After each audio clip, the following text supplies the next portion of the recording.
เจ้าขอนอบน้อมเดวองค์สมเด็จสัมมาสัมพุทธเจ้า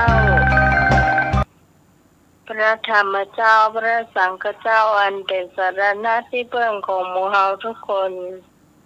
ขอกราบนมัสการพระธรรมเสนาบดีรองเจ้าคณะภาค7หลวงพ่อวัดพระธาตุดอยสุเทพพระเทพประยัตเจ้าคณะจังหวัดเชียงใหม่หลวงพ่อวัดเจดยอดพระครูสมุวิศวรวรกิจผู้อำนวยการสถานีคลื่น 104.50 เมกะเฮิรตซ์แล้วก็ยังทำหน้าที่เจ้าวาดวัดฝ่ายหินในคณะนี้ด้วยและเจ้าก็ขอสวัสดีคุณผู้ฟังที่อยู่ต่างบ้านทุกคนทุกท่านที่กำลังรับฟังรายการธรรมะคลายเครียด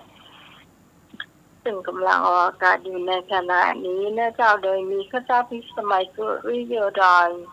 มาเป็นผู้ดำเนินรายการในช่วงนี้เจ้าตั้งแต่3 ทุ่มถึงเที่ยงคืนเจ้าเราจะมาพบปะกันณคลื่นนี้เจ้าโดยทีมงานธรรมะคลายเครียดเจ้าตอนนี้เจ้าคุณผู้ฟังท่านสมัครรออยู่แล้วนะเจ้ามีหมอนท่านสมัครทักทายคุณผู้ฟังหน่อยนะเจ้าขอความนอบน้อมของข้าพเจ้าจงนี้แด่องค์สมเด็จพระสัมมาสัมพุทธเจ้าพระพุทธพระธรรมพระสงฆ์พระอรหันตสาวกทุกรูปขอกราบถวายความเคารพพระมหาเถรานุเถระทุกรูปมีหลวงพ่อพระครูปริยัติยานุศาสตร์หลวงพ่อพระครูสมุวิศวรวรกิจโจผู้อำนวยการสถานีพระพุทธศาสนาแล้วก็ถวายความเคารพครูบาอาจารย์ทุกรูปอาจารย์นิพนธ์วัดพระธาตุดอยสะเเกษแล้วก็อาจารย์สมณเณรอาจารย์เอาลักษณ์แล้วก็ตลอดถึงโยมพิสมัยหัวหน้าธรรมะคลายเครียดเจ้ารัชการเจ้าเจ้าลุงหนุ่ยตัวนึงครับผมกราบนมัสการครับเจ้าแล้วก็ท่านผู้ฟังที่สดับรับฟังอยู่ทางบ้านทางในเมืองก็ดีบ้านนอกก็ดีขอเจริญพรเจ้าไอ้หนุ่ครับยผมกราบก่อนกราบให้อาจารย์ครูสมุทรสุวรรณนะครับ มาครับผมเจริญพรลุงงอละครับมีฝนนวดรถเจ็ดนะครับผมสวัสดีพี่สมัยนะครับเจ้าเรามาเกษตรทุกท่านทุกคนนะครับผม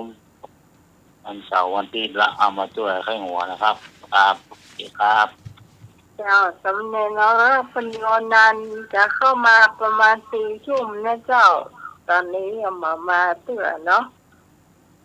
ก็คือจะบอกว่าหูอีหลอโอ้รับไปโดนหูตัวว่ะบอกว่าถ้าบ่ไหวก็ลาได้เนาะวายุใจสู้กันนั่นเลยอ่ะเจ้าบอกว่าถ้าบ่ไหวก็ลาได้เนาะครับวายุอีหลอวายุก็เข้ามาเนาะถ้าเพิ่งโชว์เบอร์เข้ามาเดี๋ยวก็ให้ท่านสมัครไปรับเจ้าแล้วก็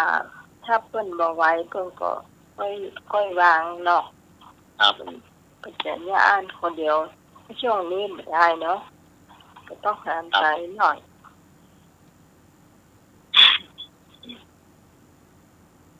เจ้าคุณผู้ฟังวันนี้อยู่กัน2-3 คนอยู่ก็